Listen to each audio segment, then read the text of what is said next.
Hello everyone, welcome back to Sydney and Starlet.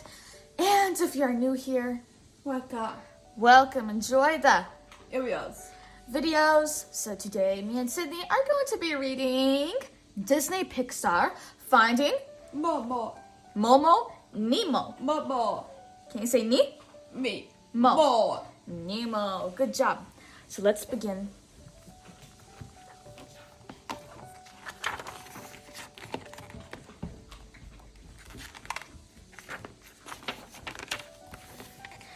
Nemo bounced with excitement. Get up, he shouted to his dad. First day of school. His dad, Marlin, was worried, as usual. The ocean was a big and scary place, and Nemo was such a little fish. Was Nemo ready for school? How's the lucky fin? Asked Merlin. Lucky, Nemo replied, wiggling one fin that was smaller than the other. They headed off, but Merlin worried that Nemo might not swim as well as the other fish at school because of the smaller fin. Soon the teacher, Mr. A, arrived. All aboard, he sang out. After the class left for a field trip, Marlin learned they had gone to the edge of the reef. Panicked, Marlin swam after them. At the edge of the reef, Nemo and his new friends were being naughty, daring each other to swim into the open ocean. Then Marlin arrived. Nemo, no, he yelled. Now Merlin was sure Nemo wasn't ready for school. You think you can do these things, but you just can't, scolded Merlin. Nemo was mad. He thought his dad worried too much. So the little orange fish swam all the way up to a boat and touched it. Thump! But Nemo was in more danger than he realized. A diver from the boat scooped him up and took him away.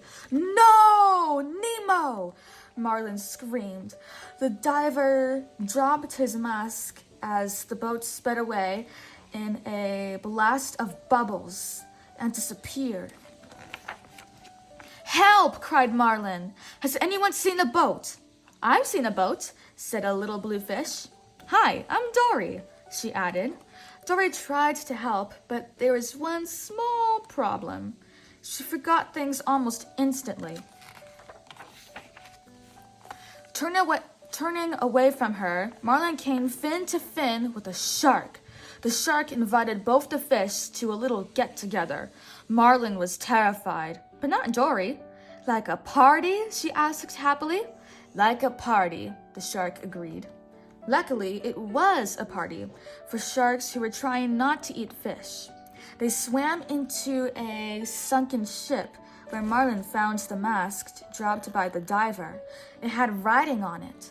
If someone could read human, Marlin would know where Nemo had been taken. Then one of the sharks changed his mind about not eating fish. As Dory and Marlin escaped, the party ended with a bang. Can you say bang? Bang! Bang! Dory dropped the mask, which floated down into a dark trench. The fish swam after it. Then Dory remembered that she could read human.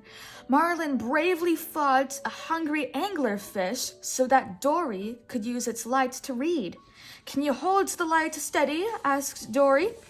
P. Sherman, 42 Wallaby Way, Sydney, she read aloud.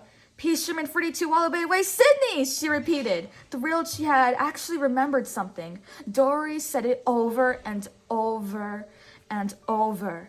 Marlin was happy too. Leaving the mask and the anglerfish behind, the two fish were on their way to Sydney, wherever that was, and Nemo. It turned out that 42 Wallaby Way, Sydney was actually a dentist's office with a fish tank overlooking Sydney Harbor. The other fish, the tank gang, welcomed Nemo. Nigel, a friendly pelican, even popped in to say hi. But Nemo wouldn't be staying long. He was going to be a gift for Darla, the dentist's niece. A fish named Gil promised Nemo that they would all escape before that happened. All drains lead to the ocean, kid, Gil told him. Back in the ocean, Marlin and Dory got directions to Sydney. After bouncing through a jumble of jellyfish, they surfed on the current with some friendly sea turtles. Marlin was amazed to see that one turtle, Crush, let his kids explore the ocean freely. How do you know if they're ready? Marlin asked. Well, you never really know, but when they know, you know, answered Crush. The story of Marlin's search for his son traveled like a wave across the ocean. When Nigel heard the news, he flew off to tell Nemo. Nemo couldn't believe it. His dad was braving the big, scary ocean to find him. Meanwhile, Dory had asked a whale for directions. I speak whale, she explained. To their surprise, the whale swallowed them and spouted them out in Sydney Harbor. The next morning, Nigel spotted the two fish. He quickly scooped them up, dodged some hungry seagulls, and flew to 42 Wallaby Way. Over at the dentist's office, Gil's plan to escape hadn't worked. The dentist was giving Nemo to Darla. Nemo came up with his own plan. He pretended to be dead so that he would be flushed out to the ocean. Darla believed Nemo's act. Sadly, so did Marlin. Nigel took Marlin and Dory back to the harbor. Darla shook the bag. Wake up, fishy, she shouted. The bag broke. With the help from the tank gang, Gil sprang into action, startling Darla. Gil was put back in the tank, but Nemo slipped through Darla's fingers. I made it to the drain. Meanwhile, a heartbroken Marlin swam off alone. He didn't know Nemo was really alive. But when Dory saw Nemo, she remembered Marlin's search for his son, after a few minutes, of course. Together, they finally found Marlin. The happy reunion was cut short when a huge fishing net swept up Dory. Nemo had an idea. He swam into the net, too. Get all the fish to swim down, he told his father. I can do this, added Nemo. You're right, Marlin said, knowing his son was ready. You heard my son. Swim down, he urged the other fish. Nemo's plan worked. The net broke and the fish were free. Soon they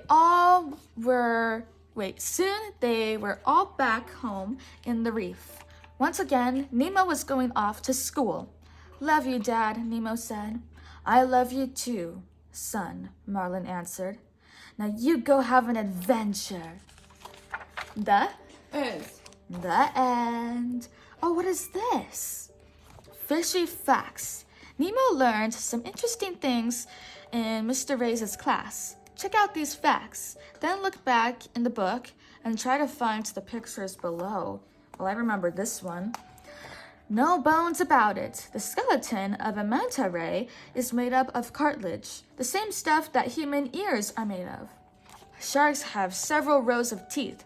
A whale shark may have as many as 3,000 teeth in its mouth at one time. That's a mouthful. There are about 1,500 different kinds of fish that make their home in the Great Barrier Reef in Australia. The Great Barrier Reef is about 1,250 miles long. Now that's a trip. Hold your breath. Sea turtles can stay underwater for a long time, but they need to come to the surface to breathe air. Those were some pretty neato facts. So that is it for today, everyone. We really hope you all enjoyed it, and we will see you all next time. Bye-bye. Bye-bye. Pick out your favorite page.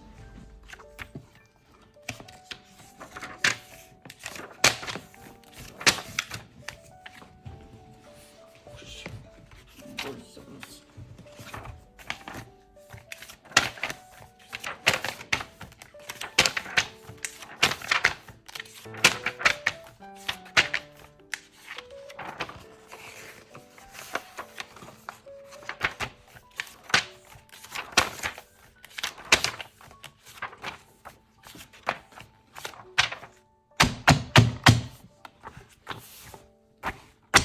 your favorite page? Hold on, let me see if there's any of these images on this one. Nope, there isn't.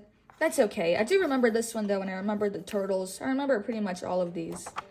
All right, who's your favorite character? Go away.